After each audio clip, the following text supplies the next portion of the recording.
No Corinthians, tudo sobre o duelo contra o Atlético Paranaense, de olho em um atacante em especial. E fala também sobre essa notícia de que o Corinthians negocia a contratação de 4 reforços ainda para essa janela. As últimas do mercado, bastidores, finanças e muito mais. Fala aí pessoal, sou Jorge Nicola, bem-vindos a mais um vídeo do canal. Sempre bom ter vocês por aqui, sem perder tempo, pedir para deixar like, se inscrever no canal e ativar as notificações.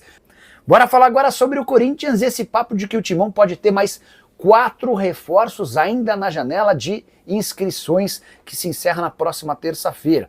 Vários setoristas do Corinthians têm trabalhado com essa informação de que o Fabinho Soldado quer mais 2 atacantes, um zagueiro e um lateral direito. Eu truco. Só para lembrar que nesse momento o Corinthians nem sequer pode inscrever atletas, ele tenta há pelo menos 2 semanas resolver um impasse com o Santos Laguna de 41 milhões de reais, essa dívida que impede o Corinthians de registrar novos atletas por causa de um transfer ban. Ainda que consiga resolver essa questão nas próximas horas, o Corinthians teria somente até a próxima terça-feira para acertar a contratação desses atletas e registrá-los no boletim informativo diário. Vale a lembrança de que em 8 meses de temporada o Corinthians só conseguiu contratar 2 jogadores, o Angeleri e o Vitinho. Quem vai me garantir que o Corinthians em menos de uma semana vai conseguir contratar outros 4 jogadores, fazer o pagamento desses atletas e ainda inscrevê-los? Posso assegurar que o Corinthians hoje busca pelo menos mais um atacante. Essa é a prioridade do diretor de futebol, Fabinho Soldado, e ele está bastante pressionado, correndo enorme risco de demissão, até por isso precisa mostrar serviço. Mas imaginar que 4 atletas possam chegar até a próxima terça-feira me parece bastante ousado. Caio César, que era um antigo alvo do Corinthians, não vai ficar no Al Hilal. Tem notícia importante, o Cruzeiro desistiu da contratação desse atleta, ou seja, o Corinthians tem caminho livre para fechar com um jogador que tem bastante qualidade, 21 anos de idade, seria certamente um candidato à condição de titular. Em relação a Vitor Sá, o Krasnodar segue irredutível sobre a pedida de 5 milhões de euros, o que torna o negócio bastante difícil. Zagueiro e lateral direito, o Corinthians pensou em várias possibilidades, mas não conseguiu encontrar jogadores baratos. Bora falar agora sobre Atlético Paranaense e Corinthians, que começam a se enfrentar nas quartas de final da Copa do Brasil na noite dessa quarta-feira, jogo de ida na Arena da Baixada. Queria chamar a atenção para um jogador em especial do Furacão, Kevin Viveiros, colombiano de 25 anos de idade, contratado recentemente depois de fazer sucesso no Atlético Nacional da Colômbia. Ele era inclusive um dos artilheiros, o vice-artilheiro da Libertadores quando foi comprado. Aí você deve estar perguntando por que o Atlético Nacional, em boa fase na Libertadores, vendeu o Kevin Viveiros. Para falar a verdade, o colombiano não pertencia ao Atlético Nacional e sim a um time chamado FK Sarajevo. O Atlético Paranaense se acertou com essa equipe, pagou 27 milhões de reais e fechou com um atacante colombiano que vai muito bem com a camisa do Furacão. São 10 partidas e 4 gols marcados, um desses gols que ajudou na eliminação do São Paulo. O Atlético eliminou o São Paulo nas oitavas de final da Copa do Brasil com o seu gol no jogo de ida no Morumbi. Na volta, na Arena da Baixada, foi o Viveiros quem conseguiu a expulsão do Rafael numa dividida logo no começo da partida, abrindo o caminho para que o Atlético vencesse no tempo normal e depois na decisão por pênaltis. Importante ressaltar que o Atlético Paranaense ainda não confirmou a presença dos seus titulares no confronto contra o Corinthians. O objetivo hoje maior é o acesso para a Série A do Campeonato Brasileiro e o Odair Hellmann tem sofrido com o Furacão na segunda divisão. O time está distante dos 4 primeiros, até por isso concentrar forças na segunda divisão hoje parece ser uma tendência.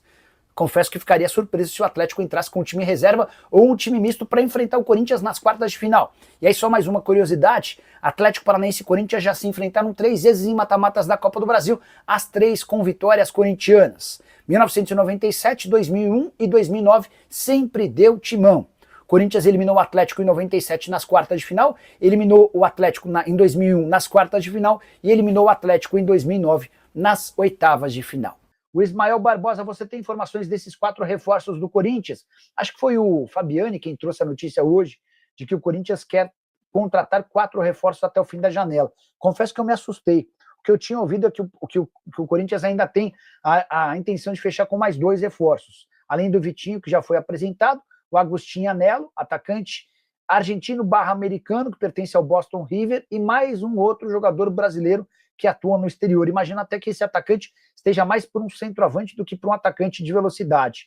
É óbvio que desde que chegou, Dorival Júnior pede também a contratação de um zagueiro e de um lateral direito, mas a crise financeira é bem grande no Corinthians, tá? Existe muito problema para ter dinheiro. E até tem uma outra novidade importante que ajuda vocês a entenderem esse contexto. O Corinthians recuou numa negociação que tinha com a LFU. Quem é a LFU? É a Liga Forte União. É aquele grupo de clubes de futebol que discute e negocia direito de transmissão. O Corinthians faz parte da LFU e tem contrato até 2029. Por conta de toda a dificuldade financeira, o Corinthians pediu à LFU um adiantamento de 57 milhões de reais. Seriam 27 milhões com variáveis do Campeonato Brasileiro desse ano e mais 30 milhões de empréstimo, de adiantamento, tá? O pessoal da LFU disse, não tem problema, a gente empresta os 57 milhões. Mas, e aqui que veio a grande questão, a LFU exige que o Corinthians aumente o seu contrato em um ano. O vínculo se encerra em 2029, ele teria crescido até 2030. O Corinthians não quer, até porque negocia com o Flamengo a possibilidade de Flamengo e Corinthians partirem para um outro caminho, nem se filiarem à LFU nem à Libra. Eles querem negociar seus direitos de transmissão de forma isolada, fora de grupos, né? E essa renovação de contrato do Corinthians atrapalharia os planos da dupla, tá? Então, nesse momento, o Corinthians recuou nesse acordo de 57 milhões de reais, que ajudaria no pagamento do transfer ban do Santos Laguna e também com soluções de problemas de caixa ligados ou relacionados ao futebol. Vale a lembrança de que o Memphis Depay não recebeu na semana passada os 11 milhões de reais de bônus por seus jogos e gols. Nicola, o Gabigol seria uma boa para o Corinthians. Carlos Araújo, o Carlos seria uma ótima para o Corinthians, para o São Paulo, para vários clubes. Imagina o São Paulo precisa de centroavante, né? Cara, se o São Paulo conseguisse trazer o Gabigol, para mim faria um golaço. Mas o Gabigol já estourou o limite de jogos no Campeonato Brasileiro e custa 2 milhões e 400 mil reais por mês, a conta não fecha. Hora de falar sobre o Corinthians com informação importante. O presidente Osmar Stabile, eleito nessa segunda-feira, está recuando nas tratativas com a LFU, a Liga Forte União. Há bastante tempo, o Corinthians havia procurado essa empresa para tentar o adiantamento de 57 milhões de reais, dinheiro fundamental para a quitação do transfer ban e também por pagamento de dívidas já vencidas com gente do elenco, incluindo Memphis Depay. O Corinthians recorreria a esse empréstimo na LFU, garantindo 27 milhões de adiantamento da receita variável do brasileiro e outros 30 milhões em empréstimo com juros de CDI mais 3%. Só que, para emprestar e antecipar esses 57 milhões, a LFU exigiu que o Corinthians prorrogasse o contrato atual, que vence em 2029 para 2030. O Stabile pensou, repensou, conversou até com gente do Flamengo, que está de olho na venda dos direitos de transmissão apenas entre Flamengo e Corinthians, e o acordo não foi feito. O Corinthians não deve recorrer a esse dinheiro, embora precise urgentemente de grana. A gente chegou a contar para vocês que a dívida com o Santos Laguna pelo transfer ban de Félix Torres é de 41 milhões de reais e o time mexicano está absolutamente intransigente, só aceita fechar acordo para retirada do transfer ban em caso de pagamento à vista. Só para completar em relação ao timão, Memphis Depay treinou normalmente nessa terça-feira e está confirmado na viagem para Curitiba, palco do confronto entre Corinthians e Atlético Paranaense nessa quartas de final da Copa do Brasil. Não se sabe se o Memphis começa como titular, até porque há preocupação com o gramado sintético para alguém que volta de lesão, mas alguns minutos em campo certamente ele ganhará. Já Héctor Hernández, o atacante espanhol afastado do elenco, deu uma entrevista ao jornal Marca para falar exatamente sobre seu afastamento, abre aspas, não houve justificativa nenhuma, mas no momento certo darei explicações de tudo o que aconteceu. Hora de falar sobre o Corinthians. Osmar Stabile, já na condição de presidente eleito, depois de votação nessa segunda-feira, fez uma revelação preocupante. Ele revelou que a dívida que o Corinthians tem com o Santos Laguna hoje é de 41 milhões de reais. Nos últimos dias, eu e toda a imprensa que cobre o Corinthians vínhamos trabalhando com o número de 33 milhões de reais. O grande problema é que esse valor não tinha juros de toda a dívida por conta desse período de não pagamento, ou seja, hoje o Timão deve 41 milhões de reais ao clube mexicano pela compra do Félix Torres. E o pior vem agora, o Timão já fez 3 propostas diferentes para a quitação dessa grana com pagamentos de 30%, 50% e depois 70% do valor à vista, e o Santos Laguna segue irredutível, exigindo toda a quantia numa única parcela. Vai ficar pior. Se o Corinthians ainda tem 41 milhões de reais a pagar pelo Félix Torres, vale contar que ele vai ser comprado por 51 milhões de reais. Isso porque o Corinthians já havia feito, ainda na era Augusto Melo, pagamento de 10 milhões de reais à vista. mais um enorme presente de grego do presidente que sofreu impeachment. Só para contar que o Stabile foi eleito presidente nessa segunda-feira com votação expressiva.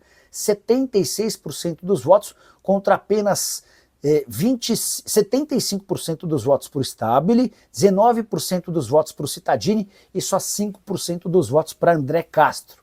O candidato que havia prometido aportar 5 bilhões e meio de reais teve apenas 14 votos entre membros do Conselho Deliberativo. A saideira sobre o Timão, Corinthians chateado com a mudança na data do jogo contra o Atlético Paranaense, partida de volta das quartas de final da Copa do Brasil. Inicialmente, o jogo aconteceria no dia 11 de setembro, uma quinta-feira.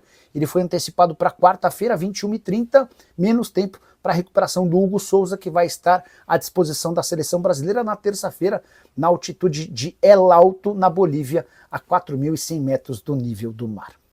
Obrigado por assistir até aqui, agradecemos aqui você que ficou no vídeo até agora. Se você puder nos ajudar, faça a inscrição nesse canal e inscreva-se aí caso não for inscrito, tá bom? Deixa o teu like, comenta, compartilha, faça a sua parte aí de estar interagindo com este vídeo, combinado?